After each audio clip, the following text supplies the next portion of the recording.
Okay, fine. Then we can move on to what is Azure, right? So yeah, Microsoft Azure, they are expanding their offering day by day, right? It's a public cloud platform through which Microsoft is providing the compute, database, network, and different solution that the customer want to have for their business application. So you have the freedom to go and deploy, build, manage, and have your applications running on a third-party data center, Microsoft managed data center, with a very global network connectivity with pay-as-you-go pricing model, right? And you can just go and deploy it through the self-service portal. You need to definitely have the credentials to log into the single sign-on portal. So Azure has got various ways to access the Azure platform through command line and the graphical option. And you can also use tools like Terraform for infrastructure as a code and for Ansible for configuration management and so on. There is a lot of API. There is a lot of integration options where you can deploy the resources through the graphical option, command line option, and the code, the infrastructure as a code options, right? So they are growing day by day. There are many different services, 200 plus services that are being offered into different categories like infrastructure as a service, platform as a service category. So Microsoft Azure, as I said, it was initially called as Windows Azure, where the branding has been completely changed from Windows Azure to Microsoft Azure in 2014. Microsoft Azure had started offering a lot of open source technologies on their Azure portal as well as on the Azure marketplace. You can see a lot of different offering that are open source triggered. I'll show you the difference between the Azure portal and Azure marketplace. Azure marketplace, of course, it's an integrated part of Azure portal. You can also access the Azure marketplace outside of Azure portal also. So they have a separate link where you can access it. So the rebranding happened early 2014, the Microsoft Azure rebranding. Before that, it used to be commercially called as Windows Azure when they started first unveiled in 2010, but it got accessible by the public customers in early 2010, where they have a lot of limitations and support for various operating systems and programming language was very, very limited. So Microsoft Azure is being used by a lot of Fortune 100 and Fortune 500 companies. They are trusting to run their business application core key critical applications on Microsoft Cloud. Microsoft Azure does support open source technologies, be it observability or monitoring or network appliances or security appliances. There is a lot of support for open source technologies. And you also get a lot of hosting benefit, hybrid and dual usage benefit when you are going and purchasing some licenses. For example, let's say Microsoft Windows operating system license, you can run two instances in parallel, two virtual machines in parallel with the same licenses on premises and in the cloud for a period of maybe like 6 months when you want to do some testing or when you want to do some evaluation on the public cloud platform. You can do it for free for the first 6 months, right? So those dual usage benefit or hybrid usage benefit can be applicable for your licensing and the usage as well. So the support for languages is increasing. So these numbers are not going to remain static. It is going to dynamically change day by day, month by month. You are going to see a lot of new currencies and languages coming up. I think these numbers have come up very heavily. Maybe like there are 40 plus languages that are currently supported. Similarly, 50 plus currencies are supported for making your payment. Okay, initially it was only US dollars and Europe, euros at the beginning, but then they started adding all the currencies through which you can pay for the consumption. Okay, so the compliance offering is also increasing. Earlier it was 95 plus compliance offering. I'm referring to the different industry segment. For example, for the industry segment, you have the PCI standard for the payment card industry integrated application. Similarly, you have a lot of other regional and the global certifications that you need for different industry vertical, as well as for US government. They might need the Department of Defense and the NIST, ITAR, and these kind of accreditations. So these accreditations are already there in Microsoft Data Center. And if in case you want to run your application, which has to be comply with these global ISO SOC standard or government standard, for example, there are some specific country specific legal security governance body as well, like MTCS level 3 is being offered only for Microsoft Azure, and they were the first public cloud provider to get the Singapore MTCS certification. Similarly, India has got Ministry for IT management. So MAITI is also available in the Microsoft Azure platform. So there are country-specific, region-specific accreditations, legal security governance accreditations, and there are some industry-specific ones, global ones, and government-specific or cloud-specific certifications. There are 100 plus certifications are there on Microsoft Azure data centers. It also meets up the general Data Protection Regulation Act also, where the European customers are very concerned about their data. So GDPR is also available in Microsoft Azure. There is a lot of new customers getting subscribed to Microsoft Azure. There's a lot of growth. And when it comes to Microsoft, they are not new to IT, right? Compared to Amazon or compared to other providers, Microsoft has been in this field for a very long time. Okay, so they have been offering Microsoft operating systems, software products like Office 360, Microsoft Office or database or variety of tools has been offered since 90s itself, right? 1990s, and they have the experience of managing the data centers for 30 plus years of experience in managing the IT data center.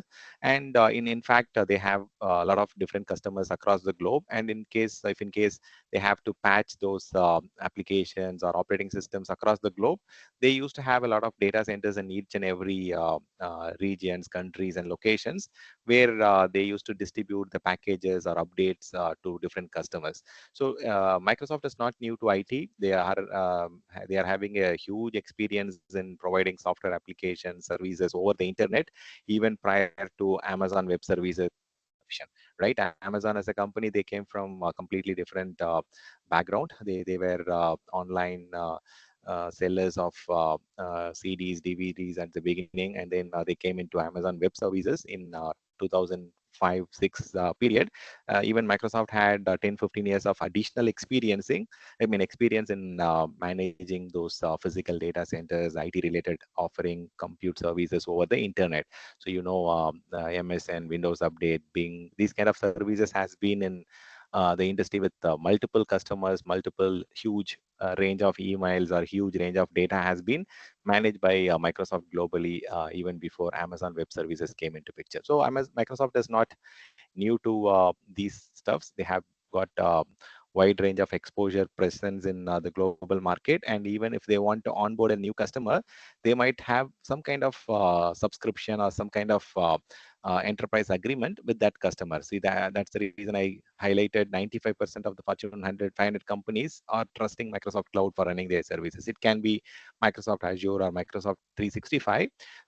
See, if Amazon want to go and take up a new business from a customer, they have to go and understand who is the deciding authority and who has to be reached out. But whereas for Microsoft, they are already having relationship with almost all the Fortune 100 companies and Fortune 500 companies. They know whom to contact, who is the contact person, who is the spark, or who is that authority to kind of approve it. They know whom to contact already because they are already having some kind of agreement or legal bonding with those customers.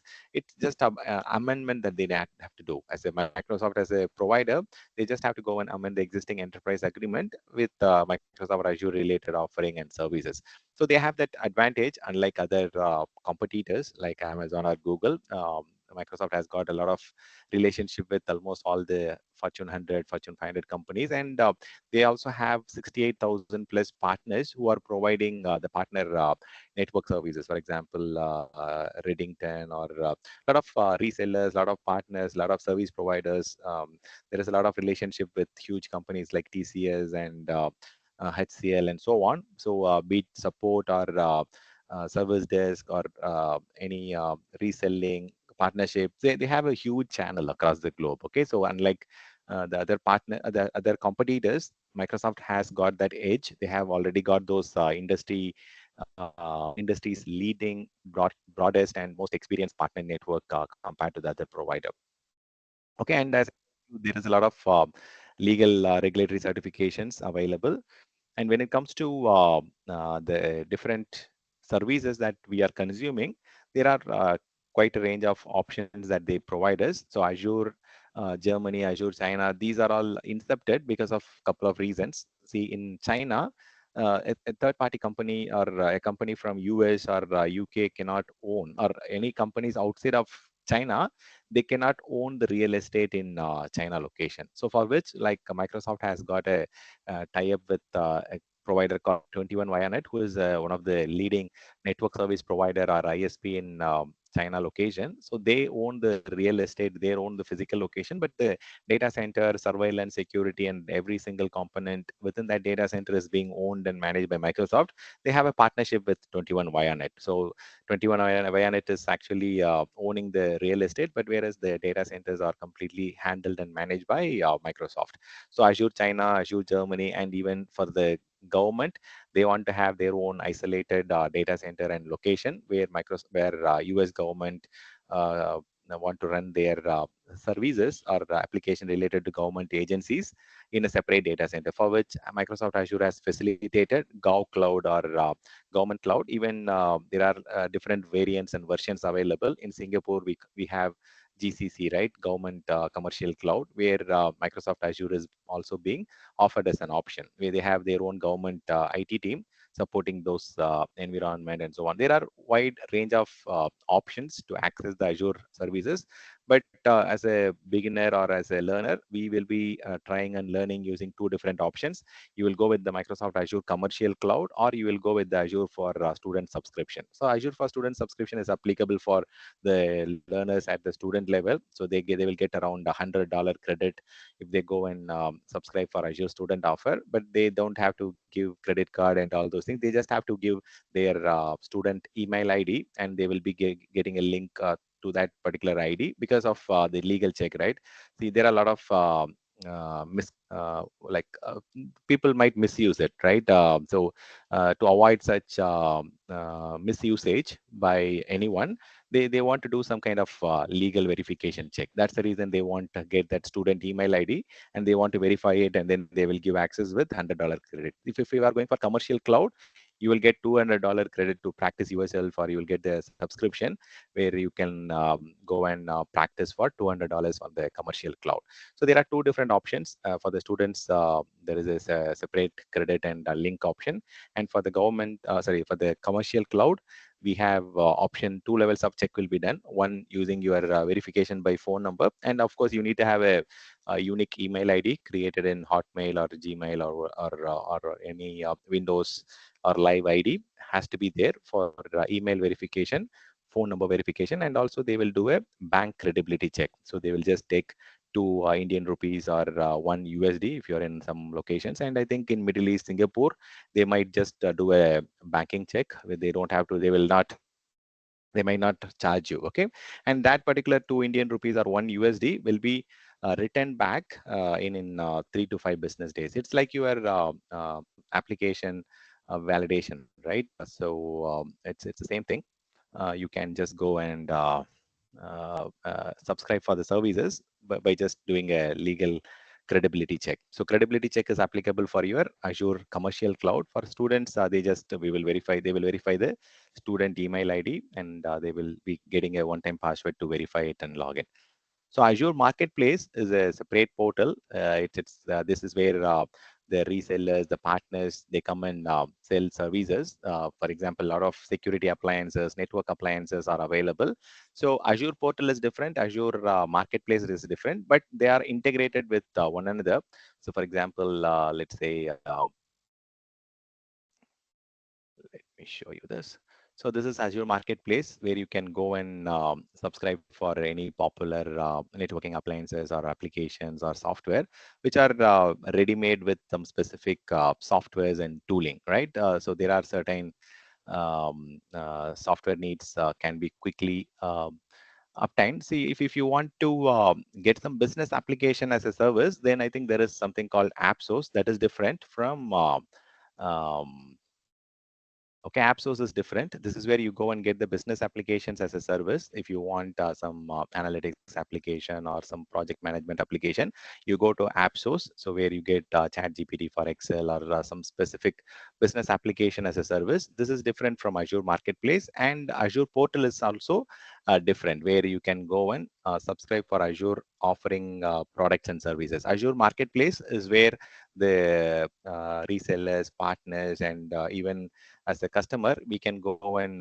create some images and services, and we can go and sell that as a product in the marketplace. Even if you have done some automation or if you have done some innovations, and if you want to sell that in marketplace and get some revenue out of it, that can also be done on the Azure Marketplace.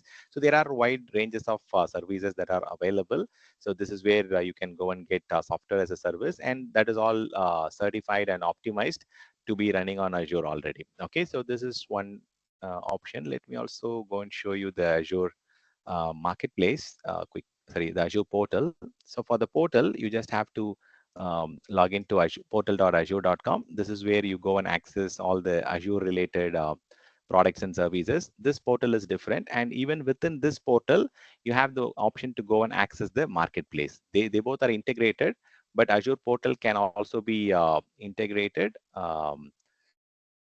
separately, right? I mean, sorry, it can be accessed separately, but it is the same list of softwares and solutions that you get. So you can go and access the different framework like the DevOps as a service or networking as a service. There are a lot of different products and services offered through Marketplace. And for the Azure related services, you can directly go and create those services or resources, part of each and every product and services that are offered through Azure portal. So Azure portal has got integrated option with Marketplace, but if you want to access the Marketplace separately, you can also go and access it with the link azuremarketplace.microsoft.com, where you can go and sell your products as a reseller or an enterprise partner or as a um, uh, person. Also, you can go and do it on this marketplace. Azure portal is where you go and access the services that you are consuming from the Azure data centers, right? So these three are three different things. App sources, you can just take it out of the equation. This is also a place Microsoft is allowing the partners and resellers to go and sell different application as a service, business application as a service. But Azure Marketplace is what is directly integrated with Microsoft Azure. App Source is kind of integrated with Microsoft 365. Okay, so that is slightly different. So coming to this place, like a lot of cloud solution providers and channel partners are selling a lot of services. One regular use case that you will come across is like, for example, if you're creating a virtual machine, in some cases you might have to comply with a particular legal standard requirement. Let's say you need to go and create a virtual machine with some CAS compliance or specific compliance. You might get that as a ready-made image. So as a customer, you don't have to really spend time on security hardening or OS hardening related activities. You will get that readily available with some little extra dollars there. So you can see that there is a CAS hardened image for specific Microsoft operating system, Oracle Linux, and you can go and choose the version of your choice. They provide you 2019, 2023, when you get a lot of different, sorry, 2022, or even if you want to use 2016 also, they are providing with the options that you need. So it is available for different Linux flavors also. Linux, Oracle Linux, Ubuntu Linux is there, and so on. So you get it ready made, right? So and these are all kind of quick examples that you get from marketplace. Even if some customers want to use some F5 appliances for their load balances or for some security specific activities, if they want to implement with clustering or big IP with virtualization, they can also go and get this stuff. If they want some intelligent traffic management feature or just the load balancing and these features, or if they want to have global load balancing or network firewall features, they can go and just select what kind of offer they want. If they want minimal features, they can go and choose this for 3 years reservation. And if they go for all the features like advanced load balancing, global load balancing, network firewall, you can just go for 3 years contract, which can save you a lot of cost. So there is options to go and reserve for 1 year and 3 year terms. That way you can get a lot of cost benefits. So Azure Marketplace is the integrated service with Microsoft Azure, where the partners and resellers and the cloud solution providers are providing a range of options where it can save a lot of effort from your side. Okay, be it hardened images or security appliances or network appliances, you can get it ready made. So the next thing is you can, I mean, in general, okay, this is a kind of marketing slide, I would say. Okay, so there is a comparison between Microsoft and AWS on this slide. See here, what they are comparing with Microsoft Azure and AWS for running a Windows Server virtual machine with the same hardware specification. D2 is a instance size, and the M5 large is a instance size from Amazon EC2 instance. Okay, if you are running in the same region, so they are saying that there is a 70% cost difference if you are running Windows Server on Azure VM versus EC2 instance. There is a 70% cost difference. See, of course, if you are comparing Azure virtual machine running Linux with AWS EC2 instance running Linux, there won't be a much difference. See, there is a definite advantage of, or this has to be highlighted, because there are a lot of business application that are running on Microsoft Windows and Microsoft SQL databases. For those customers, of course, running their workloads on Microsoft Azure is going to be a big cost benefit, and they are going to have a better advantage, unless if they are going and replatforming it to Linux or Amazon Aurora. See, if you are comparing Microsoft SQL on Azure versus Amazon Aurora on AWS, the difference will not be that huge. Like it won't be 85% as they are highlighting here. But if you're running Microsoft SQL on Amazon relational database, and if you're running Microsoft SQL on Azure SQL offering, then the price difference is significant. 85% difference is there. So of course, for a customer who want to continue running their workloads on Microsoft Windows operating system and Microsoft SQL database, there is a very significant cost benefit, like 70% close to for the operating system. For the database, 85% cost reduction. And also you get extended security updates for the operating systems that are getting deprecated in terms of security updates from Microsoft. If you're running it on Microsoft Cloud, Azure Cloud, you get additional extended benefits for a few more years, where you can do some more experiment, or you can have that budget for the next year or the next 3 years. Okay, so there is some additional advantage. You get extended security updates when you are running some legacy operating systems on Microsoft Azure platform. And they are claiming that AWS is 5 times more expensive if you're running Microsoft workload on AWS platform compared to Microsoft Azure platform. So if you can use this comparison, there is a link available in Microsoft portal itself, where it gives you the comparison for running it on AWS and uh, Azure platform. So there is a link called Azure Hybrid Benefit link, where it will tell you like what is the benefit that you are going to get with existing license. Also, if you already have existing license and you are bringing that license to Azure cloud, then that there is additional level of discount that you are going to get. But if you're purchasing licenses from Microsoft Azure along with the VM deployment or the Azure SQL deployment, then the cost is also part of your deployment. But if you're bringing your own license, then you can select that option, where you will get more significant discount in terms of cost. Okay, and there are certain things that you need to be, when you want to create a Azure account or Azure subscription, be aware of certain things. As I told you, portal.microsoft.com is the place where you go and access the products and services through the Microsoft management portal. But if you want to create a relationship with Microsoft, first thing you have to go and log into azure.microsoft.com, where you will get an option to go and get started with Azure. So if you click on this option, okay, it will take you to a portal where you have option to go and try it for free. That is what the free tier is. So there are two categories. Okay, so you can go and create a Azure free account. This is only applicable for the new Azure customers, and you will get access to the popular services for 12 months, and you will get a credit of $200, which you can use for the first 30 days. Okay, in the first 30 days, you can go and create a wide range of services, but they are also providing you a lot of services for the first 12 months. Okay, those services you can go and get the list in this particular azure.microsoft.com/free. This is where you will see the categories of services. I think it's the same portal, I guess. If you scroll down, you can see the 3 different options. Okay, so for 12 months, you can go and create the B1S or B2 PTS version 2, which is ARM-based processors.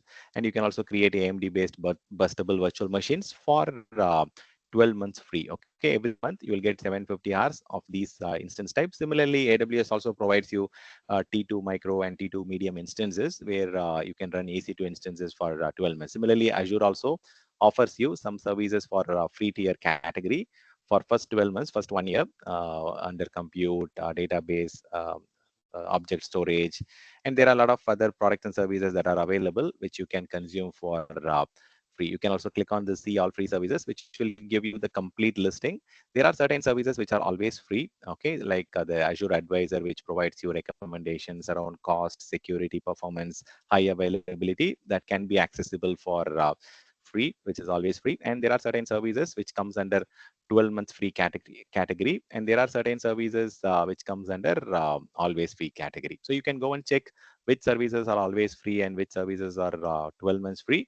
But of course, you need to be mindful about the monthly limits that you have. See, even though they say always free, there is a monthly limit on how many API calls or how many requests we could use on that particular service. If it is going beyond that particular limit, then it will ask you to go and convert it to a pay-as-you-go model. So there are three different categories: free tier category, 12 months free category, and always free category. So there are these three options. You can go and learn Microsoft Azure products and services using these options. It gives you free monthly amount for 65 services, right? And you get $200 credit through which you can go and create virtual machine storage and databases and whatever you need for your business application.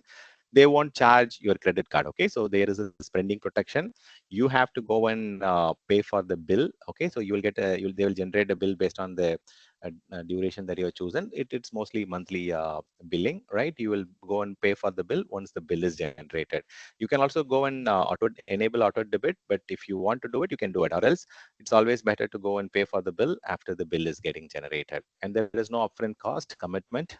You can cancel it anytime, and you can convert it to pay as you go if you go beyond that 30 days limit. And if you want to continue using Microsoft Azure, you can go and convert your free tier to pay as you go tier. And as I told you, for first 12 months, all the 20 popular services or whatever the list of services that we saw on this particular screen, right?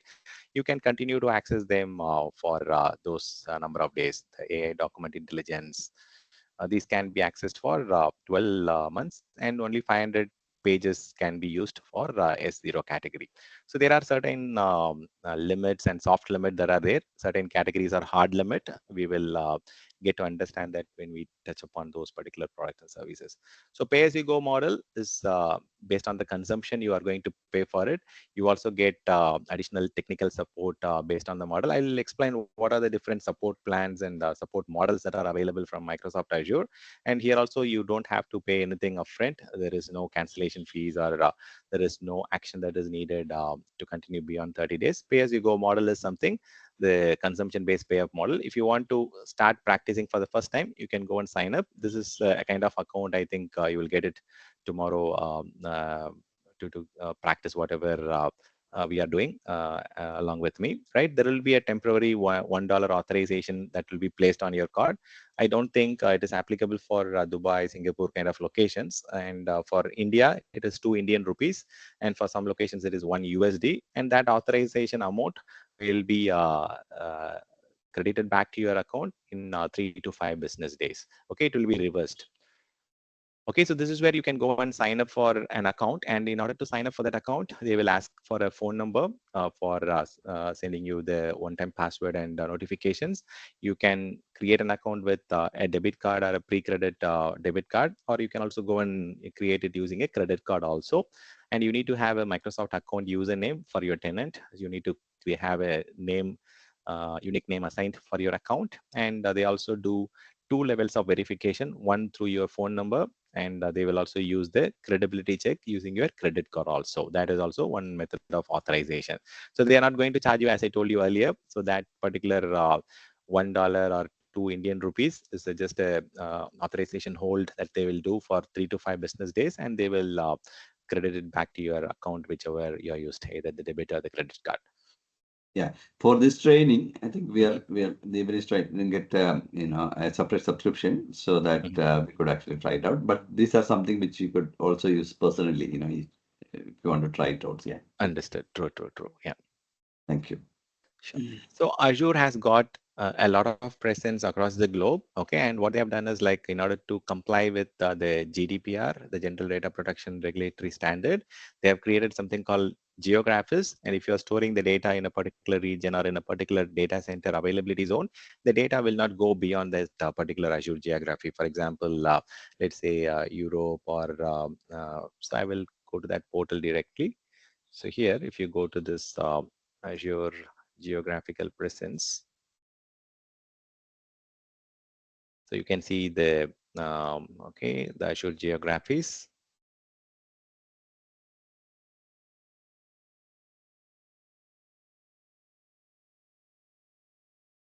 So these are the different geographies that they've got. Okay, let me just give you the list.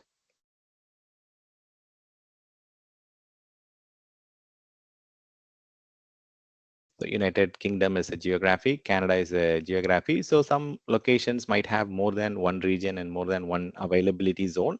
So for example, India might have multiple regions within India. They might have Mumbai, Pune, and Hyderabad, and even Chennai as an option, where you can have your DR configured between Chennai and Mumbai, or Hyderabad and Pune. Like it all depends on how you want to configure the business continuity.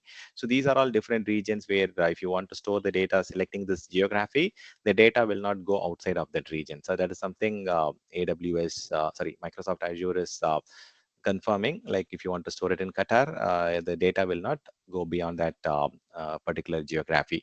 So geography is mainly to comply with the legal data standards, or the data residency requirement, the data regulatory requirements, where the data has to reside within a particular geography. So some organizations are looking for these compliance and resiliency requirement, and also they call it as sovereignty requirement, right? Where the data should continue to reside within that discrete market.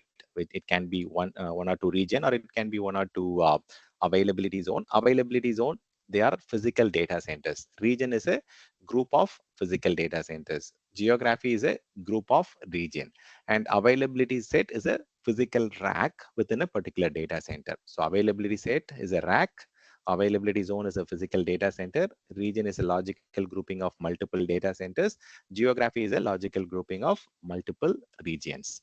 So let's go one by one on what are these stuffs.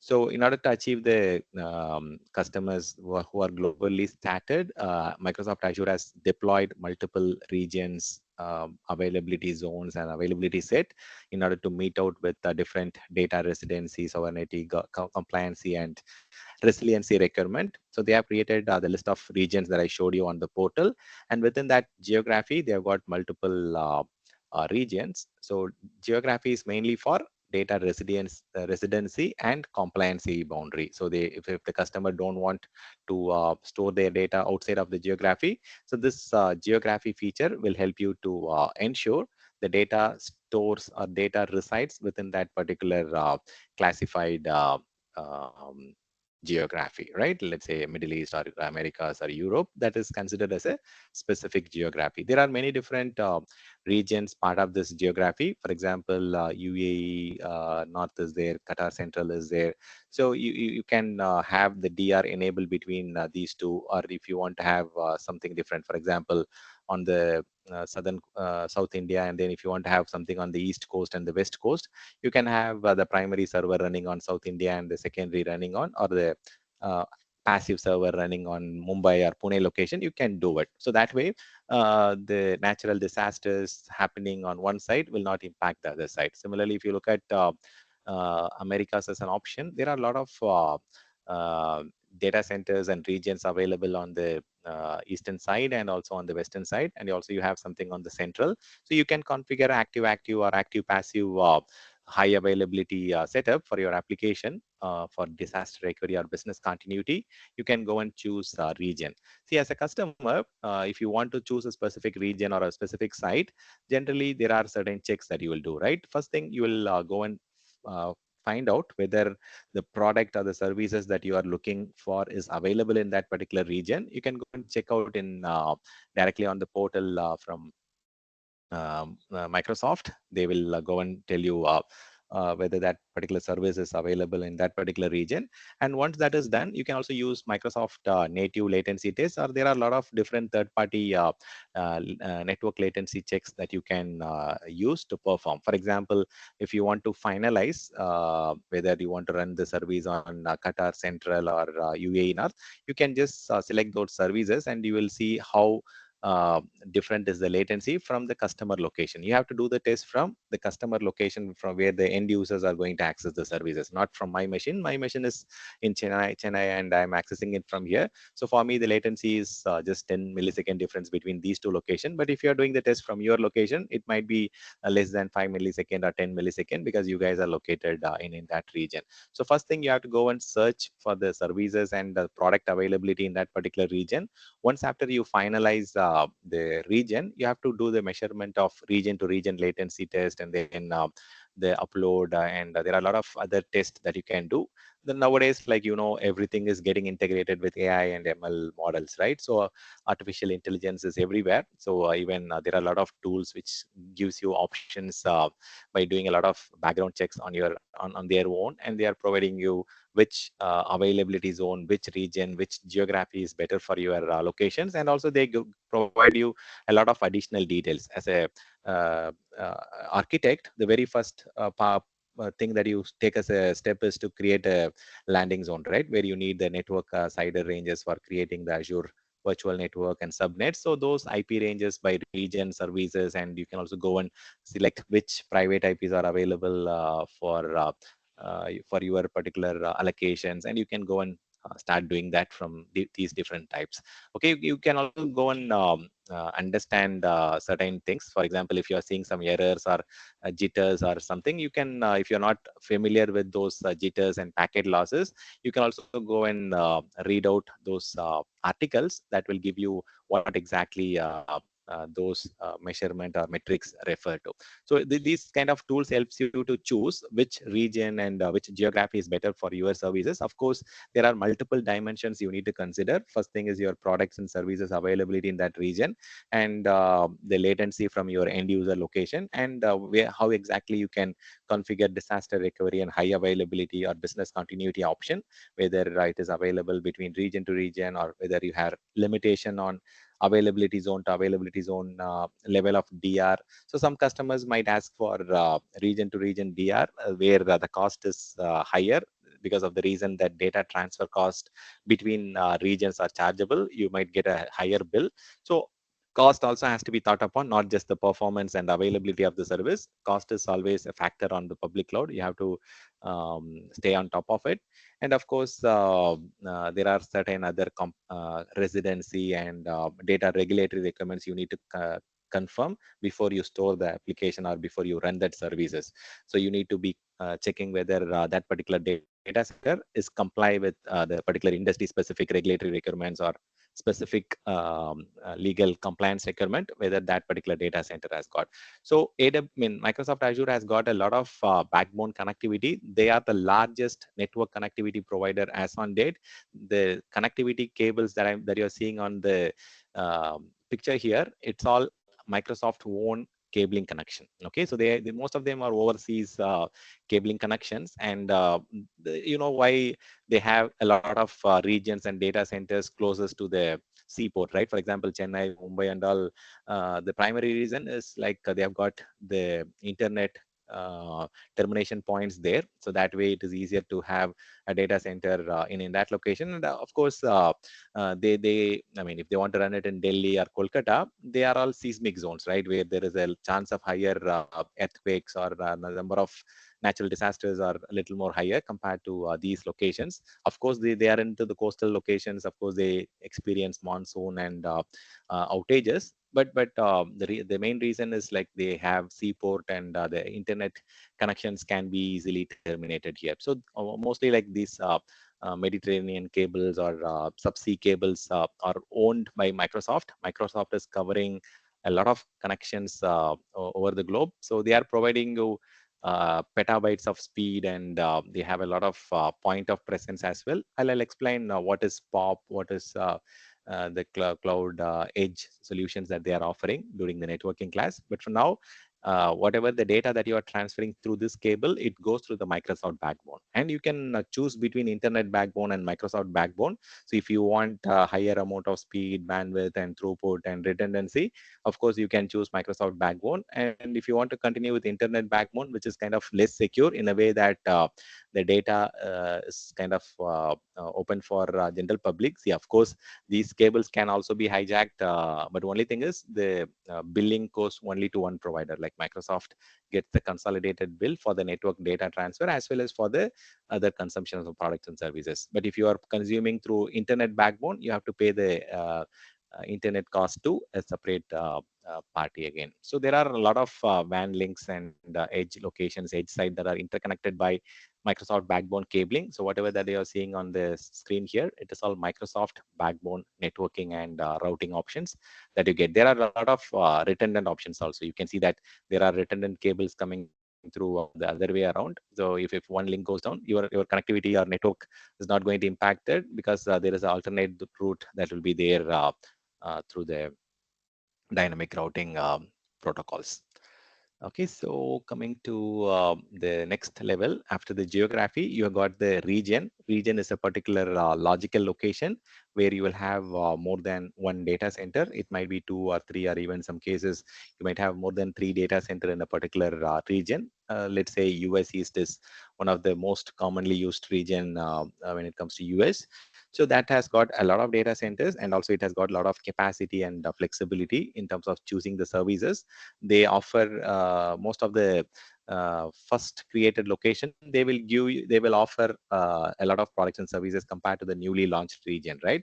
So the newly launched region might have less number of products and services because of the reason of the underlying physical infrastructure dependency or the technology dependency. The products and services will get added up as they go into the next quarter or the fiscal year. They will start adding more services and products. But the initially large regions are the regions which are there for a longer time. They might have coverage for most of the products and services because they are innovating and they are coming up with a lot of different options. And as I showed you, even on the free tier, they are providing you three different processor options, right? They provide you Intel, they provide you AMD, because some customers want to save cost on the computing also.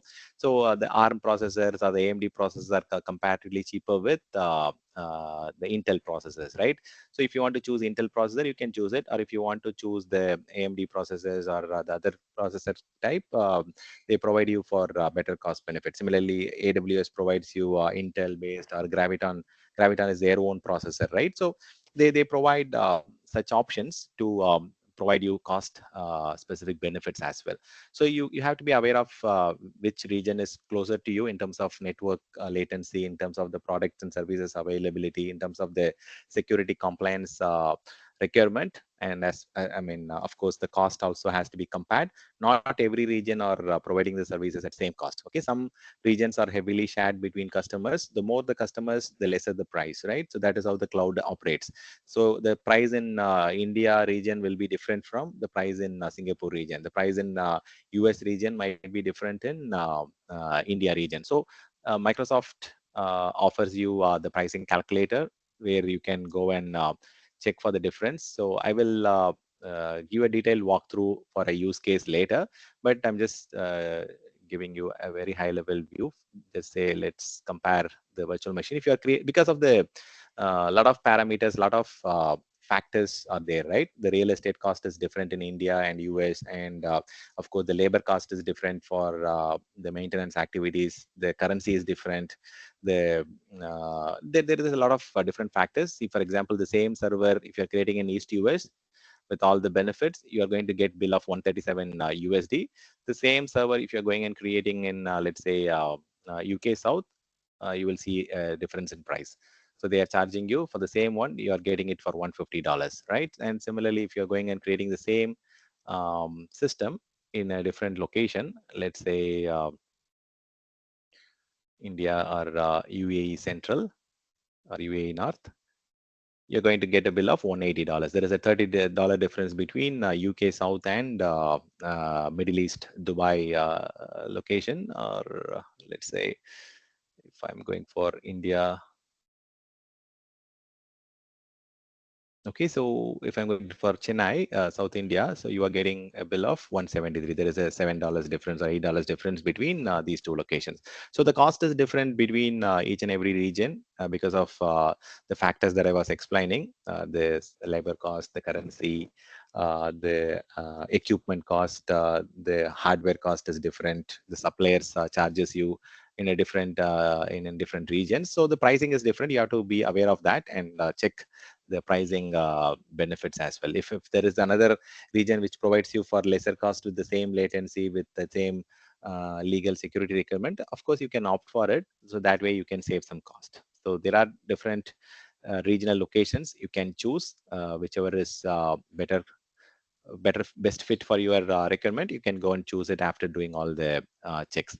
So Azure also provides you regional pairs. So in order to provide you disaster recovery as a service, they are providing you multiple regions as a region pair. These are all chosen by Microsoft itself. Okay, they are providing you separation of 3,300 miles difference between these two regions. For an example, if you are choosing to run services on India South, for an example, as a primary server or active server, they are giving you an option to run the passive server in India Central as an backup option. Similarly, if you want to run it in Germany Central, the backup server you can run it on Germany Northeast. So the advantages of going with the regional pair is that they are physically separated by 300 miles. Plus, you have the default option of using the Microsoft backbone, which is a very high speed uh, fiber cabling network. With that, offers you very high bandwidth throughput, and latency is very less between these two regional pairs. You can go and check what are the regional pairs that Microsoft Azure offers, and that way you know which are the And do competitive. they charge for that backbone as well, or For the Microsoft backbone, yes, the pricing for the data there's transfer charges? out is there. Yes, there is Ah, charges, but comparatively, I think when yes. you compare it with the internet, it is less. Yeah, but you get more advantages of using Microsoft backbone. You get unlimited throughput capacity compared to your internet provider, right? You get a lot of speed in the cross-region replication. So Microsoft has designated these grouping. Okay, so let's say the 300 miles is 483 kilometers, right, between the data centers. See, it is enabled wherever it is possible, right? See, and Mhm. you cannot, should not go and say that in one particular location the distance is not physically 300 miles, because like that region they don't have that feasibility. Wherever it is feasible, like India is a big country and US has got a lot of I mean a lot of space where they can achieve this physical isolation. So wherever they have the possibilities, Azure strives to ensure. They are not saying like they are mandatorily doing it everywhere. So in some places you might have some exceptions because of the geographical limitations, or the data center separation could not be achieved. So this is mainly to have isolation when there is a civil unrest or natural disaster or power outage or any physical any equipment outages. This regional pair is going to help you with DR and business continuity planning. And even when Microsoft is doing some planned updates or activities on the OS or the hardware, they are not going to bring both the regions together. So these region pairs have sequential updating. So that means like one region will be updated and then the next region will be in a staggered manner. They are going to do it in a chronological way. So the downtime, the impact of the bugs impacting the primary region will not impact the secondary region until a week or two. Okay, so you have some differences where you can quickly roll back or redirect the users for a different service where the bugs or the issues are not reflecting. So sequential updating is being followed in the regional pair. That benefit is also there. And see, there are some exceptions. As I told you, Singapore is a very small country. You cannot have two different regions in the same Singapore location. Instead, for Singapore, Hong Kong can be a secondary location where geographically they can be pair. And similarly for Brazil South, some data center or some region in US can be a backup option. Let's go and check that, which are the two combinations. See, here it is, right? So for Hong Kong, special location, then Singapore is the backup. Similarly for Brazil South, South Central US is there. Similarly, like it is on the Southern America, close to Southern America, right? So this can be a regional pair. Similarly, if you go for India, you will have option Central India and South India. central India and Pune and Chennai. So Mumbai and Chennai and Pune and Chennai has got the alternate options of choosing as a regional pair. They are interconnected using very high cabling connection. Similarly, in United Arab Emirates, you have UAE North and UAE Central. So there are some conditions in some of this. See, because of the access restriction, see there are some listing with asterisk here, right? So that has got some specific customer scenarios. So you have to be aware of that to understand what exactly that brings us a limitation there. So if you don't see any asterisk there, then that means that there is no limitation and there is no conditions there. Maybe like these two locations are very close to each other, okay, and there are some terms and conditions that you need to be aware of when you are hosting some services in those locations. So these are the regional pairs. There are certain locations where you don't have regional pair currently available, like Austria, Israel, Italy, Mexico. These locations does not have a regional pair as on date. But if you want to have regional pair between Qatar and Dubai, you can do it. Okay, as a solution architect, you can go and solution it that way. But you won't get the same level of experience that you're getting in the regional pair. So as I said, Microsoft has done a In lot of UAE also not there, right? it's there. In UAE, they have got two locations, UAE North and Yeah, UAE we know, Central, but with I don't think similar you have conditions. 300 miles difference Yeah, separation. yeah, true, true. That separation will not be there. That's the reason But they it have is not mentioned there them. in the list, right? Oh, is it only a small list or?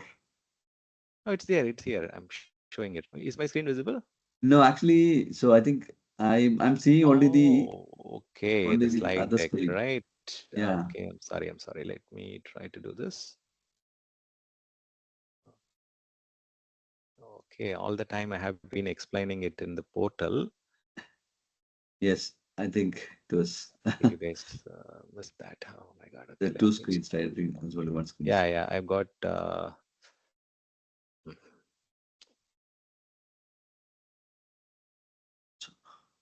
Okay, so I was explaining in this portal Yeah. all this time. So I was just logging into maybe like quickly I will repeat some of these things. Okay, so uh, this is the portal where you have option to go and compare and choose between free account and the pay as you go. So these are the list of services where it is being offered for free tier and the locations are opted here. And I was explaining these stuffs, okay, which services are free, which services are having conditional limits and so on, and which services are available for 12 months free and so on. And I've opened this portal for finding out which data center is better for our choice by doing certain checks. I was giving you some examples there as well. Okay, I was showing you the list of geographies, regions, and the products and services available in each of these regions. So this is one of the site, and I was also explaining the pricing calculator, where the pricing difference is there. For South India, it was 173, and if I'm going and choosing the same in some other locations like uh, UK South, the pricing is $180. So sorry, 150. It is very pretty much cheaper here, right? So that's how I was explaining. Okay, it looks like the screen wasn't visible. So in UAE also, you have got two different locations: UAE North and UAE Central, where they've got some conditional scenario. So whereas for the other ones, the conditions does not apply for East US and West US. You have got the regional physical difference of 300 miles, which is 483 kilometers, and also you have options to cover with sequential updating and so on. So, but if you are solutioning on your own, maybe the impact of both the regions getting affected might be there. But if you're going through the cross-region replication through the regional pair, then of course both the regions will never get impacted because of the updates or the patching or the upgrades. So you can go and choose it based on the comparison or the grouping here. So also I have showed you something on the portal as well here. So I was logging into this latency check, and then I was showing you how to choose a particular location by comparing the millisecond latency. And you can also go and do a region to region testing, or also you can use the AI enabled testing for your use cases. You can also do some upload download test. So this is what I was walking you through earlier with this portal, but looks like my screen was this particular screen was not in the sharing mode. So yeah, even when you are setting up the landing zone as an architect, the very first thing is to set up the network elements, right? The CADR ranges for your Azure VNet and Azure Virtual Network and Subnet. You can also go and choose it by region or service, or you can go and choose which ones are better. Okay, I was also walking you through the marketplace offering and the app source offering in this particular portal. Okay, so these are all different portal where you can go and get business application that are already integrated with your Microsoft 365. This is appsource.microsoft.com, whereas Azure Marketplace is integrated with your Microsoft Azure portal. So, I mean, that's a big learning for me, right? So please be interactive. Okay, I mean, I was assuming all the way that you guys were able to see my portal sharing as well. Looks like the sharing was just limited to the slide deck earlier. Okay, so yeah. Any questions on these stuff so far? Maybe I was just I voicing think out and good. you were able to follow it. Okay, so Yeah, yeah, no, actually it was fine. right. Okay, got it. Okay, then yeah. So sorry for that mistake. But anyway, so I have corrected it now. So availability zone is a physical data center in a particular Azure region. So you can go and choose multiple physical data centers. See, these physical data centers will be can be close to one another, or it can be a little distance apart. So in some cases, see, there will be a physical barrier as well in between.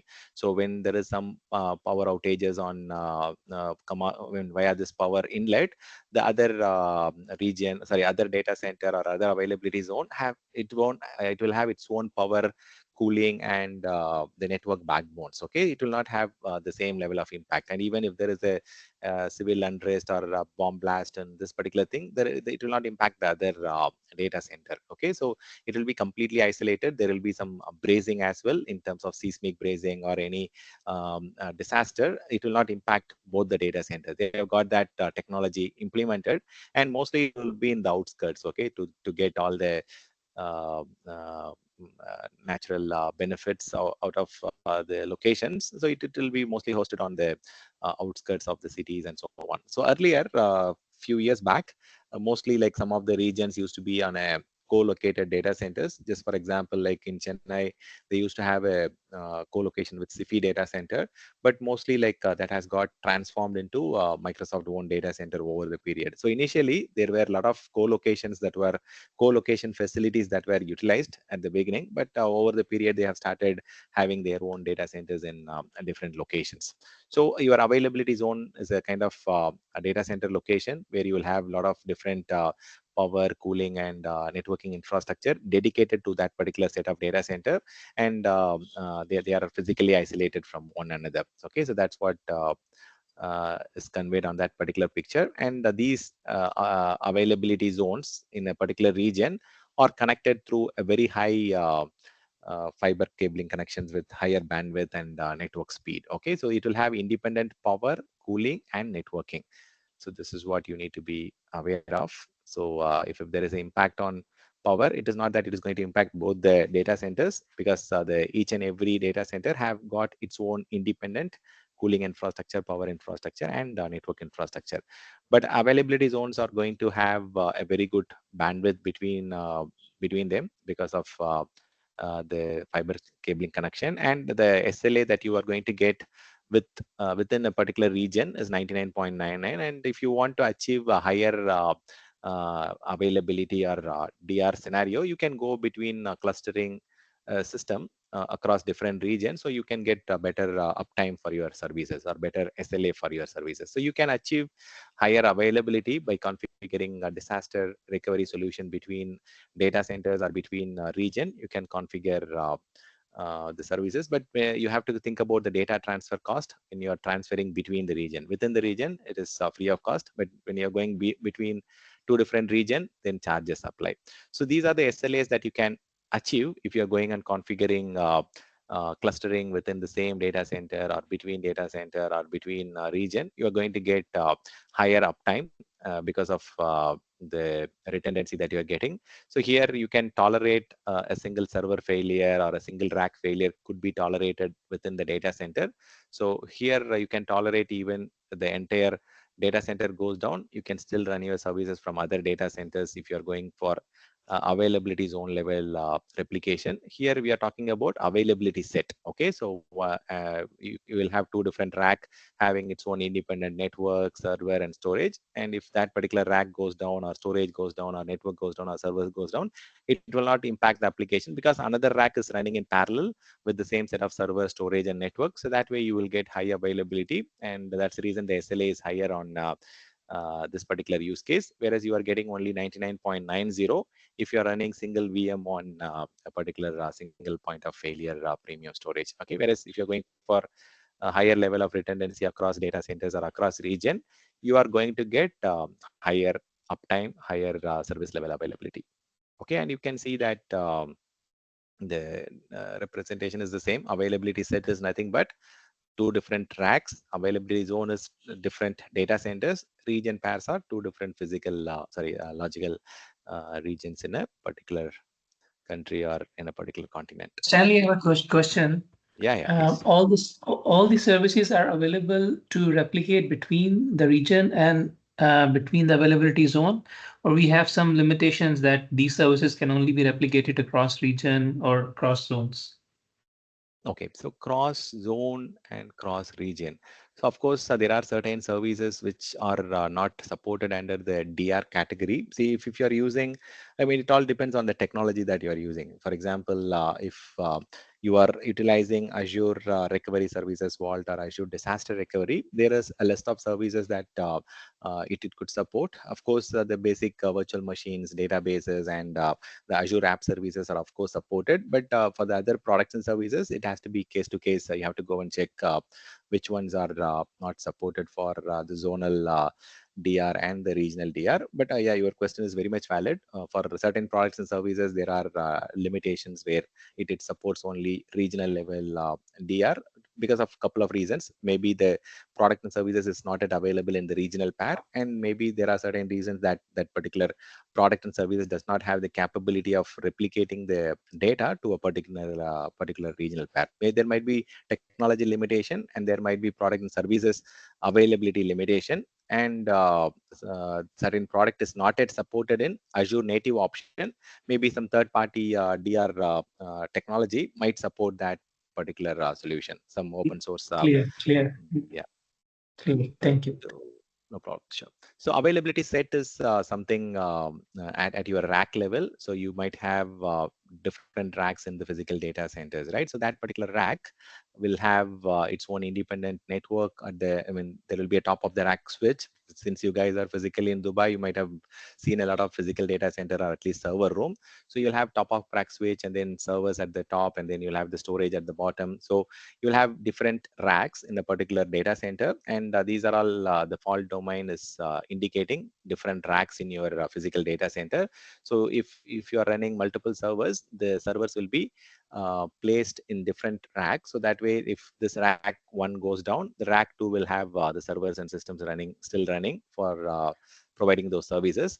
So even the update domain is also analogous to the same concept. So if Microsoft is doing some maintenance on one physical server or storage, the other systems which are running on different update domain or different rack will not get impacted.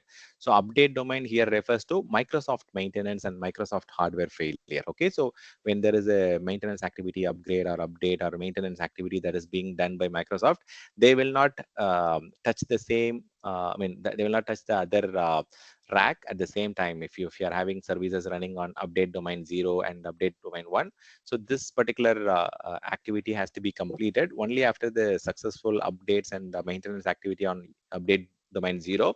They will go and do it on the UD1, which is on a different rack. So Are AWS, these user sorry, are these user configurable no, update and fault it's domains? Microsoft auto placement. So Microsoft has got an auto placement to ensure that your services or your virtual machines are running on different FD and UD. You can choose No, how no, much tolerance you want. no. Okay, for example, No, eh, yeah, sorry. So my question was, can we select a number? One, two, yes, three.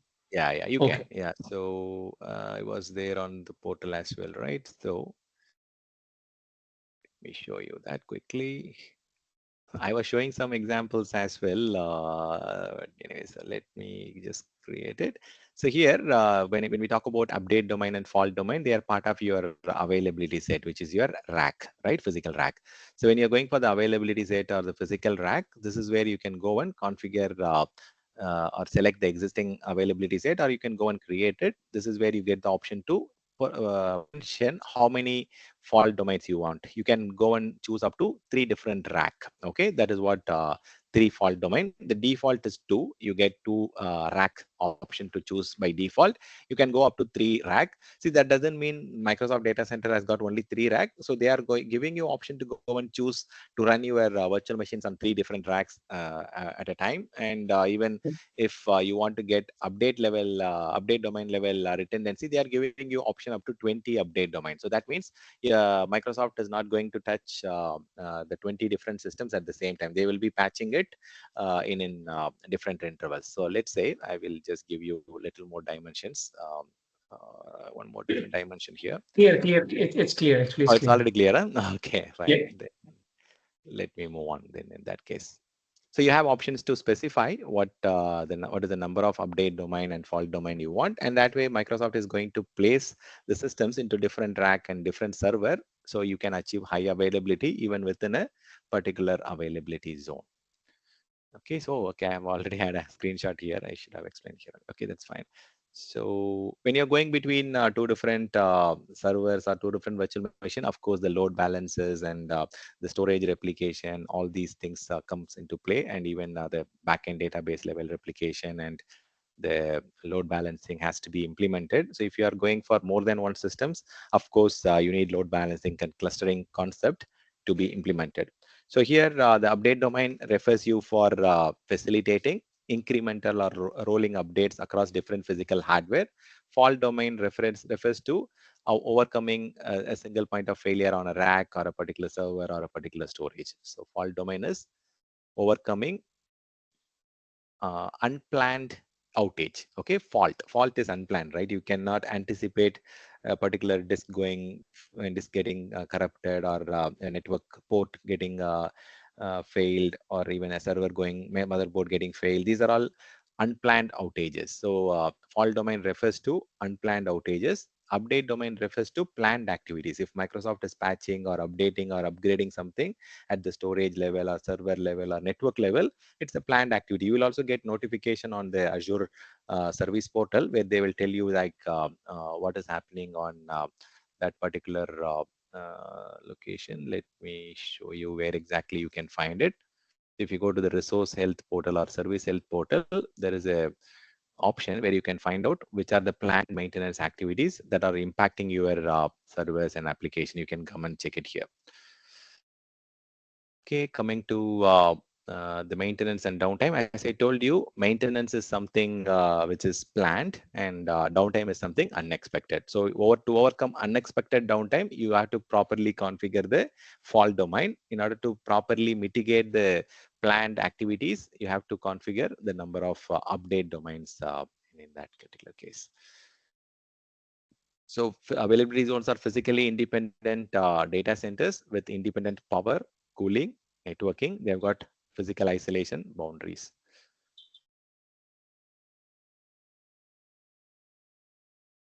Okay, coming to the SLAs, when you're having some kind of operational level agreement, or when you're having some service level agreement with your customer or with your consumer, see, some architects miss to understand the composite SLA stuff, right? So if you're having multiple different layers, let's say you are having your web server running on let's say Azure VM, and then you have some database running on Azure database. So if you are having the tiered, you have some middleware and you have some database running on Azure SQL.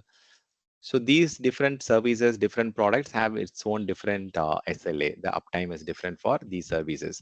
So when you are configuring, when you are deriving the application level SLA, the app SLA has to be composite SLA. The availability of virtual machine, the web server, and then the database server, the app layer. So all these layers has to be taken into consideration. The total overall um, you have to multiply all these SLAs together to derive the overall SLA of your application. So that is what they call it as composite SLA. So composite SLA means you have to multiply all the different SLAs that are on the each layers. For example, SQL database offers you 99.99.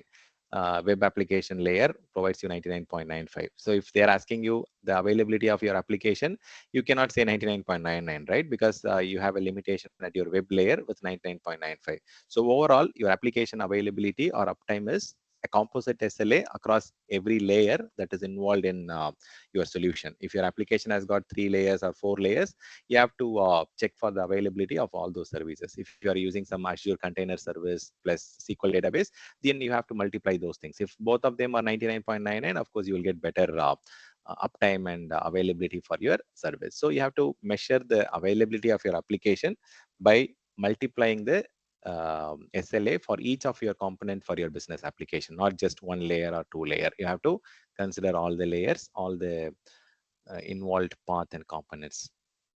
Okay, so How do SLA. we get the Sorry. visibility on the existing resource and SLAs? Do we have this in the portal somewhere to see the SLA for the running resources? Okay, so see, Microsoft offers you an SLA document for their services. Okay, and then you can have your own customized portal that can help you to derive that. There are organizations that develop that for their each and every business application, because they have a commitment, they have an operational level agreement or OLA document that says the SLA document says that they have to be up, and then they have to provide that during that governance discussion, right? If you go So to mm, I'll ask a different question. It's a composite SLA, but for individual SLA, like for just a yeah, virtual machine, mhm, do we get the option to see in the yeah, portal? yeah. So for Which example, I will show you this SLA chart. Okay, there is a very beautiful there is a portal which No, provides no, you. actually, I'm saying about the running resource. So theoretically, I understand how Uh-huh. SLA get calculated, Mhm. but how do I see the SLA of my running VM or resource? Do we get that option in the portal? I don't think you have that ready-made. You have to prepare a custom solution or custom chart using a tagging or using a mechanism where you can group the services that are interrelated using the tagging mechanism through which It, you it, can derive it. it Yeah, there means is not. it means it will be very difficult for us or admins or architects to Mhm. get that. It's not out of the box functionality. Yeah, for operational efficiency, yeah, you have to come out with some kind of automation to derive it, because like you cannot do it. I mean, at the end, you are going to do it one time. The solution, if you are unless if you are changing the solution, unless the architects are getting involved, the service is going to be the same, right? You are going to do it one time for that application. Clear. Yeah. Yeah, yeah. So here you get the details as well, Azure charts or Azure SLA board, where you will get to understand which are the. There is one service which they offer for 100% SLA also, that is Azure DNS, and there are certain services which are offered for different categories. So if your solution is involving load balancers and some stuff, then you have to use this Azure Load Balancer SLA as well for composite SLA measurement. So you have to involve all the layers. See, virtual machine also falls under that category, and database also falls under the same category. And even if you have some Entra ID based authentication or authorization, then you can also include that. So there are different services with different SLA category. This chart provides you a quick view of different services with different SLA percentages. But if you want to get into the details of the SLA, you can go and check for Azure SLA for Azure virtual machines and so on. There is a document which will be very detailed in nature, and that will give you too detailed information on how you can configure or how you can um, measure those SLA. I think the other document is better. This one is better, and even this one is better. The SLA for the systems. See, if you go here, you can see if you're running one virtual machine across one or more availability zone, what is the SLA percentage you get? If you are having only one virtual machine in a one standard HDD, standard hard disk, right, which is the magnetic category, you will get only 95% SLA. And if you're having single virtual machine with premium or standard SSD, the SLA is increasing because your data is getting into multiple redundant storage components, as well as you are getting better performance and availability. And that way your SLA also gets higher. If you're going with even single virtual machine, you have to be very careful. You cannot say that you will get 99.9 only if you are having these two combinations, single VM with premium SSD or ultra SSD, where you will get 99.90. Whereas if you're having single virtual machine with standard SSD, you will get only 99.50. So even the disk layer also is highly important when you calculate the SLA. So you should not assume that all the single virtual machines will get up to 99.90 if it is the case when you're going with premium SSD and ultra SSD. So these are all very essential for the architects to derive the SLAs and operational level agreements, so that they achieve that performance target set by the customer. Okay, so these are the some examples how much downtime can be allowed if you're going for that particular SLA commitment. So if you're going for 99.99 commitment, then in month that application can go down only for 4 minutes. If you're going for 99.90, 43 minutes is the downtime limit per month for that particular application. So this is how the SLA will be measured, and it will be reported in the governance portal. So coming to, yeah, so these are all again some examples which are getting captured in the recording anyways. So application level Excel SLAs are calculated on a composite basis. You can also configure how much time it takes between recovery when there is some outages or between failures, how many times the applications are getting failed because of which component. That can also be measured using MTTR and MTBF. So these are all some important metrics when it comes to service level agreement, especially for the operations team. They will have to report these MTTR, mean time between failures, and the uptime and all those things. Okay, let me check. So any questions before we move on to the topics that are left out for today? Oh, let me just do slide number 58, right? So we are going to discuss the Azure subscriptions, resource manager, and resource group. Do you guys need a 10 minutes break before we get into the third section, or Yeah, how do you want me to proceed? I think 10 minutes break is needed, huh? Okay, fine. So in that case, I'll take 3 more minutes to conclude with those slides that I've got here. Let me just see, 70. So for all the resources that you are creating in Azure platform, okay, for security reasons, you can enable this resource lock. There is an exam question around the resource lock, where if you want to avoid accidental deletion of your resources, or if you want to avoid accidental modification of your resources, you can go and enable these locks at various level, at the resource level or at the subscription level, or even at the resource group level. You can go and configure this resource lock. This resource lock is available at all these layer. If you go to your particular virtual machine, and if you want to have the settings configured for specific resource, you can also go to the resource lock, and you can enable the lock for read only. Read only helps you to avoid accidental modification. You can view the resource, and if you want to avoid accidental deletion of your resource, you can create a delete lock. This can be configured at the virtual machine level or at the resource level. It can be at the database or VM or app service or whatever. Or you can also configure it for the entire resource group for your entire application. Or if you want to configure it for multiple applications together, you can configure it at the subscription level also. So this resource lock is a very useful feature where you have to protect your resources from accidental modification and deletion. So it can be locked at all these level. I'll explain about what is subscription and resource group after the break, but resource lock is a very good feature, okay, which you can avoid. Tagging, I will spend more time because that is a very important topic. So tagging is something I will explain in details. So there is another tool called Azure Resource Mover, which you can use for moving some of your resources from one region to another region, or one resource group to another resource group, or one subscription to another subscription. So this is available within your Azure product and services offering. You can go and check for Azure Resource Mover. So using this tool, you can move services from one subscription to another subscription. In some category, some cases, maybe organization has decided to create more subscription for your environment or for particular business application. They might want to achieve some PCI compliance because it is integrated with the payment card industry, or there are some application which has to be isolated for some specific legal requirement or billing requirement. You can also, they might go and create separate resource group or separate subscription. In such cases, you might have to move some resources from one resource group to another resource group, or you have to move to another subscription or another region.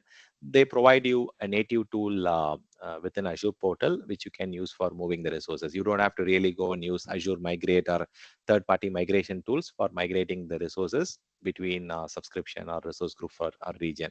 So you can go and check or check out. I will also show you some demos around how to use that tool. So it will go and move the entire virtual machine. So for example, if you're moving a virtual machine, it will allow you to move that resource with all their underlying, let's say, I have some virtual machines here.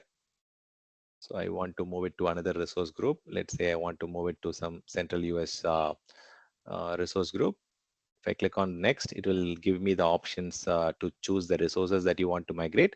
So it is giving me a multiple set of resources. So if I want to, let's say I want to migrate this virtual machine, I can select all the associated resources. For example, this VM has got a separate public IP, network security group, network interface card, disk, and then I can just say, okay, these are all for the Windows virtual machine. So I have chosen the disk, network interface, and IP, and I can select it, and I can just validate it and move it. So that's easy. That's how you can move the resources either across resource groups or across subscription or even across region. Resource Mover is a very powerful tool. So marketplace is something which I've already walked you through on what kind of resources you get, and even that example of CIS compliance, and at that time the sharing was not there. But marketplace is a portal where you can go and get ready-made network appliances or ready-made operating systems with certain compliances like PCA or CAS or SOC standards, or even if you want to have some server with pre-installed tools or application, you can go and get it from your Azure Marketplace, which is an integrated offering within your Azure portal. So yeah, when you when you want to opt Azure and then run your products and services on Azure platform, you have see the pay-as-you-go model. That is the on-demand model is the basic or the default option, but there are various other options that you can avail for different services like reservations, savings plans, spot instance, and so on. And also for your support that you're getting from Microsoft Team can also be of various categories, like you can choose between unified or developer or basic plan or professional direct plan for your workload based on the criticality and the application nature. You can go and get for better support option. So I'll walk you through the different options that you are getting, that you will get when you're going and creating the resources. So when you're going and creating a Azure account, by default you will get a Microsoft Entra tenant created. Formerly it is used to be called as Azure Active Directory tenant, but recently they have rebranded it to Microsoft Entra ID, and Microsoft Entra tenant will be created automatically when your organization first sign ups for a Microsoft Cloud Service subscription.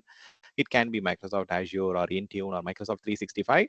An Azure Microsoft Entra tenant will be getting created. It represents your organization, and within that tenant you can go and create multiple subscriptions for your different environment, like development, testing, prod, and then or else if you want to create separate subscription for your business application, or if you want to create subscription for different database tier or web tier or application tier, you can also do that.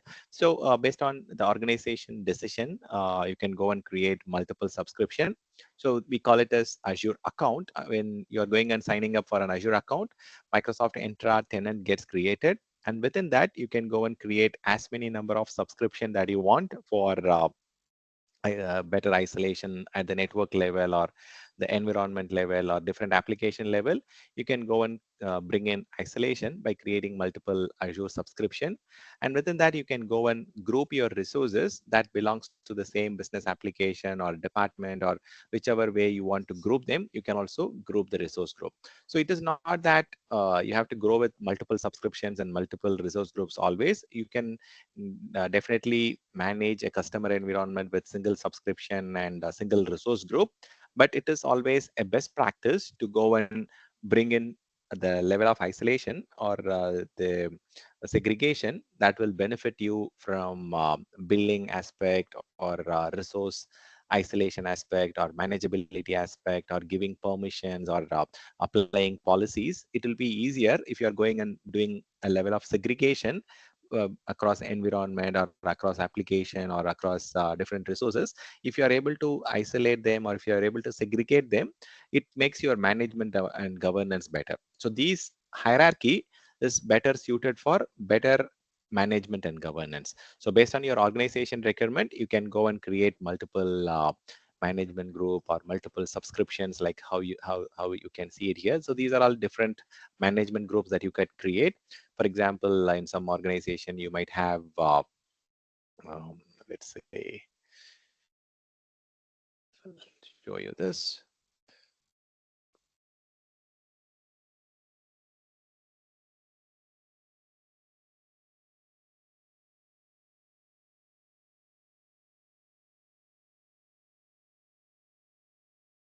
Okay, you can go and create your, okay, it's going to the free tier, portal.azure.com.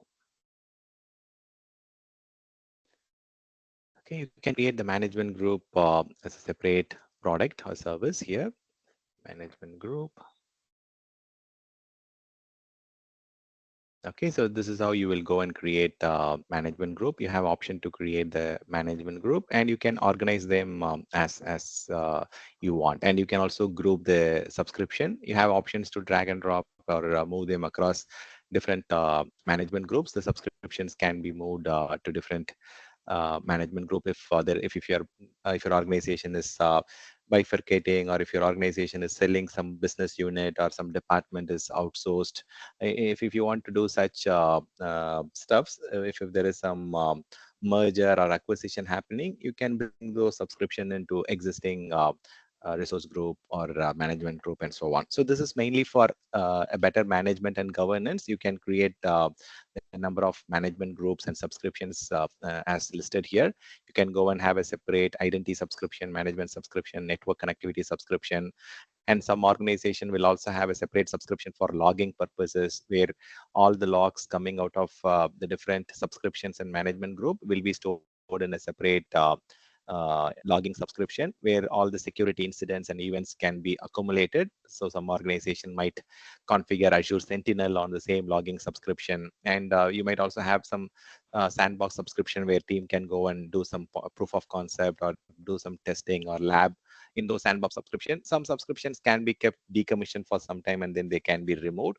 So there are multiple standards that organization can follow. This is one of the example where organizations can have separate subscription for identity and access management, connectivity, network connectivity management, for landing zone, for sandbox, for logging, and for security services also. You can create a separate subscription if in case you want to. So these are how you can create the number of management groups. So platform management groups can be for the operations team, and for the auditing team or for the security team, they can have access for the security related or the logging related accounts or subscriptions. And the sandbox can be a separate management group, and under which you can have multiple subscription.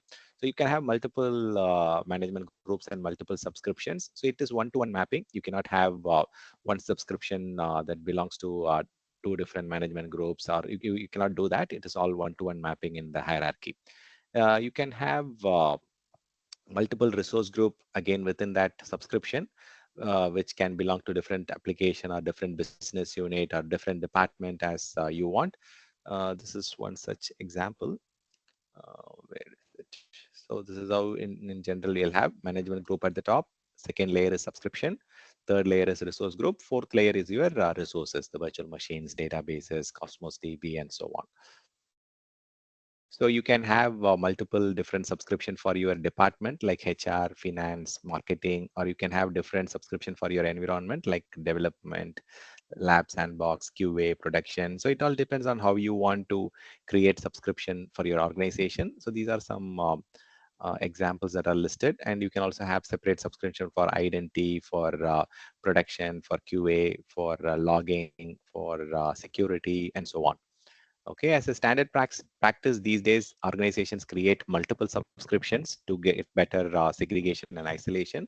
So that way, any policies or any permissions or any governance related activities that they want to do, they can bring in. So primarily at a very high level, the resource groups or the subscriptions are created to achieve these three different aspects, to have better management, to apply some policies or to apply some permissions. If you have a separate Azure subscription or resource group, it is easier to provide authorization or permissions, or role-based access control is easy to implement if you have a separate Azure subscription or separate Azure resource group. And even you can get a separate bill for your resource group level or subscription level. So Azure subscription can also act as a separate billing boundary where you will receive separate bill for the resources that are getting created under that particular subscription. You can also get a consolidated bill. Consolidated billing is available across all the subscriptions that you have in your organization. And if you want to create resources in different environment like development, QA, and stuff, then you can also bring in resource boundary using Azure subscription. So Azure subscription is a higher level container for your Azure resources. It can act as a billing boundary, management or administrative boundary, and even it can act as a resource deployment boundary. And you can have a separate bill created or generated for each of your subscription. So that way the payment setup can be routed to a specific cost center or so to a specific department or a sub business unit, and they can have it. And you can also apply specific quotas for each and every subscription or policies for each and every subscriptions and so on. So that way you can have control at your subscription level. There are certain limits that are applicable for your subscription. So let's say when you're creating resources in Azure portal, there is a resource provider console. So each and every subscription will have this, sorry, not the service provider, it is resource provider.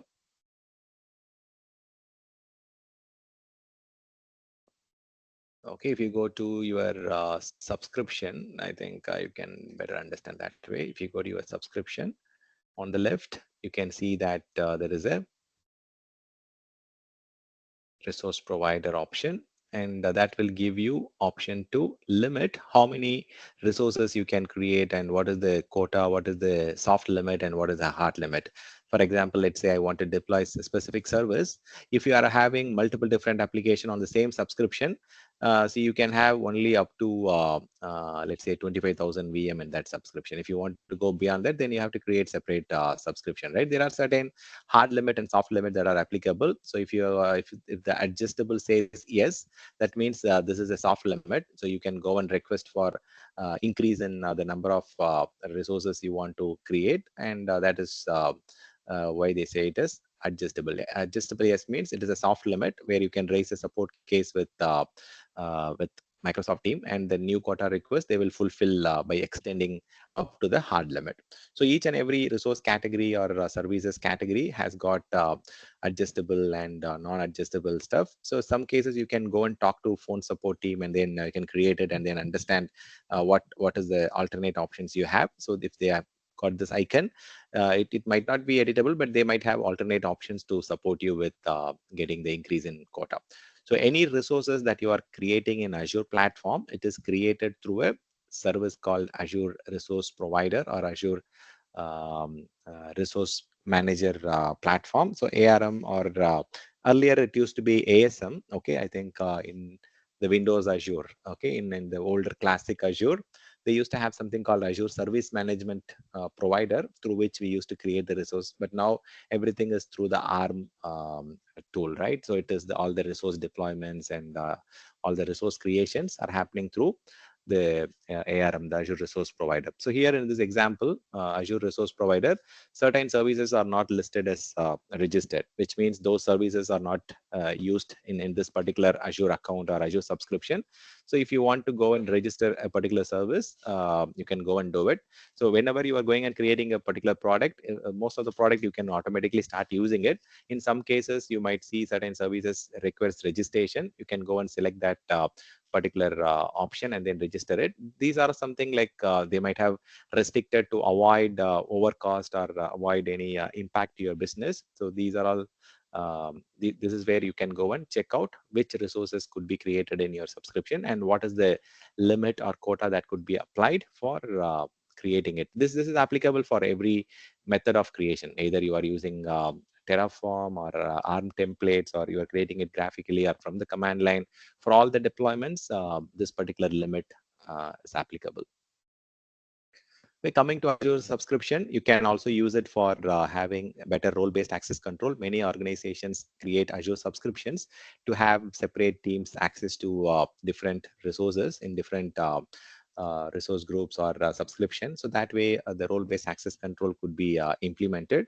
So some organization might create it for different environment. Some might create it for based on their organization structure. If they have multiple different business unit or multiple different departments within their organization, they will go and create subscription for that. Or else you can also have a separate subscription for getting a separate bill for that particular subscription. So management group is mainly for consolidating multiple subscription. If your organization is keep on creating subscriptions, and if it is going beyond the controllable limit, like if you have hundreds of subscription, then of course applying some policies or applying some controls at each and every subscription is not easy, right? So where if you want to have some better centralized control or governance in terms of applying policies or restrictions, of course you can go and group multiple subscription that belongs to a particular organization or a sub company or a child company, where you can go and apply all the policies, restrictions and stuff at a little higher level. So management group is at a very higher level above your subscription. As I told you, it is all one-to-one mapping is what you can do. So each management group and subscription can have only one parent. So there are certain best practices that you need to follow. So you should not go and create more than 6 levels of depth of management group. If you're going and creating multiple layers of management group, again, the troubleshooting gets more complex, and for operations team, for administrators, this will be more cumbersome, right? So just limit creating more and more hierarchy. Okay, so I would suggest to have only 6 levels of hierarchy maximum. So if you are able to limit it in 2 layers or 3 layers, it is also well and good. Some organization, they will keep creating multiple management groups, and then the layers will keep increasing. So as a best practice, I would say 6 levels of depth is what you can go up to, but I would prefer not more than 3. Okay, so try to limit it lesser than 3 layers. I'm saying this is one layer, second layer, third layer, and if you're going 6 layers, it is going to be very, very tough when it comes to troubleshooting or tracing where exactly the policy is applying or getting applied, or where exactly the restriction is being inherited. So you can have up to 10,000 management groups in a single Azure tenant or a single directory. So there is a big amount of support, a huge amount of support that you have. So this is on another example, right? So marketing team might have free trial subscription. The IT team might have production in one region and another region, and then they might have enterprise agreement subscription, and they might have free trial subscription. So you can have mix and match of subscription support bundle within the same management group. That is the reason we are listing separate categories here. So you can have mix and match of subscriptions within the same management group. It is not that it will accommodate only the same category of subscription. So some subscription might be for testing and development, where you might have opted for basic support, where in another subscription your application is in development stage, you might have opted for development support plan there. In some application might already be in production category, you might have opted for the unified support or the enterprise support from Microsoft. So this is how you can go and group them and create them. So this is again an example where how you can apply it. Azure Service Health I've already showed you. This is where you can log in, and maybe at that time I was not sharing my screen. So if you go to the Service Health, you can go and find out what is the number of planned maintenance you have, or what is the list of health advisories you have, security advisories that are going on. So if Microsoft is doing some planned maintenance activities, it will be listed here. And if there is some issues going on in that particular region or location, security advisor will also be listed under service health. Service health is a portal where you can quickly get to understand if a particular Azure service or Azure product is experiencing downtime. You can also go to the global dashboard like status.azure.com, where it provides you global service details, whether a particular product or service is experiencing regional outage on a particular location or region. You can also get to find that. For example, in Middle East, if you want to identify whether UAE North is having issues, like you can come and find out here. And again, you can see that UAE North is providing Azure VMware AVS solution, whereas UAE Central is not providing that particular offering as of yet. So there are certain products and services you can find out in this console also, whether you can configure regional pair. There was a question earlier, right? So that way you get to understand which services or products are supported in the regional pairs and locations in a quick console. So this will also give you that visibility. So resource manager, that's where you go and provision all the resources and control all the resources. So at a high level, these are the hierarchy. You have management group.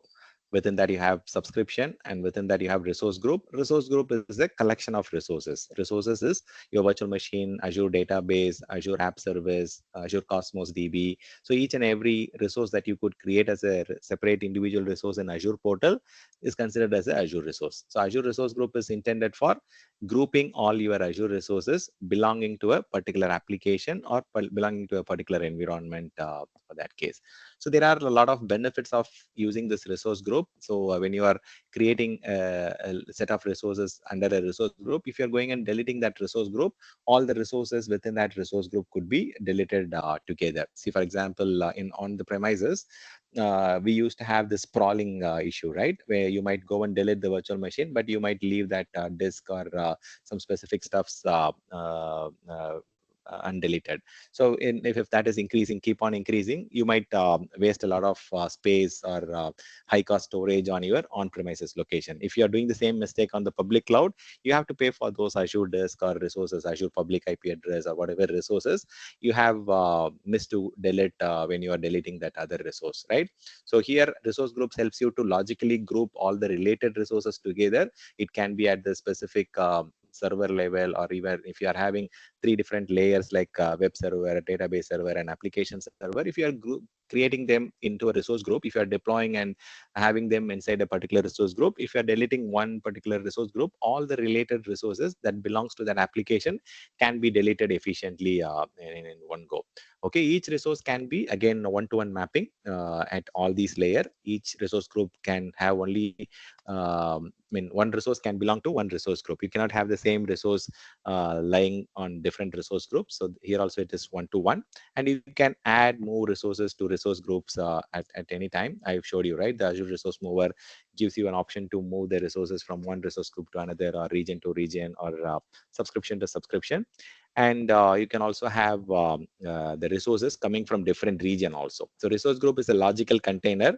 It can contain resources from US or UK into the same stuff, because you might have application servers running on different region for geographical uses or global uses, and whereby the business application is the same for those global users. You can also group them into the same resource group. So resource group can accommodate resources coming from different geographical regions. So I'm not sure how I have created that way.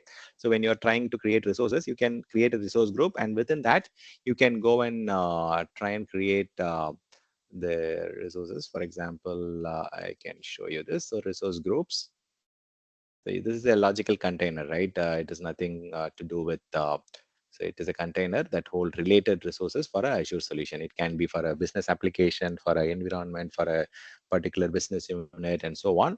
And within that resource groups, you can have servers coming from different regions. So this resource group can be in East US, but then the resources that you are creating can come from UAE North or UAE Central and so on.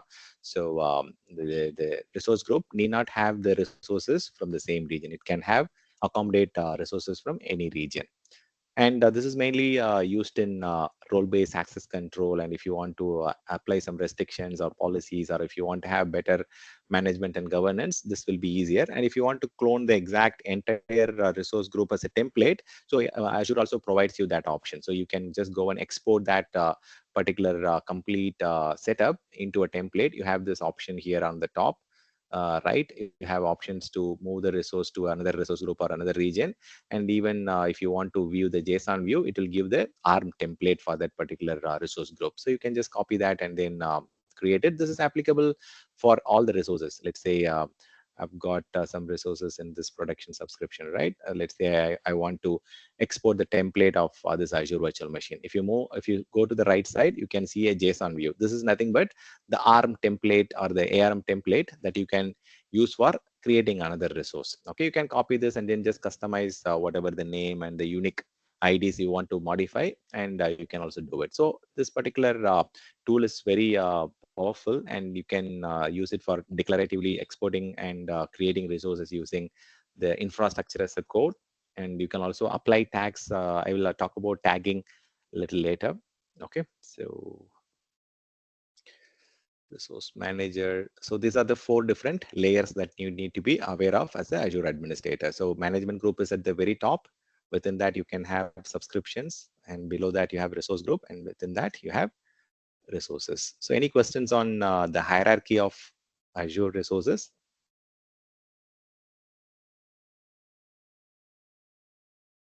So if not, I have one Now more small clear? topic. Yeah, Yeah. one more small topic to cover, which is Azure support plan.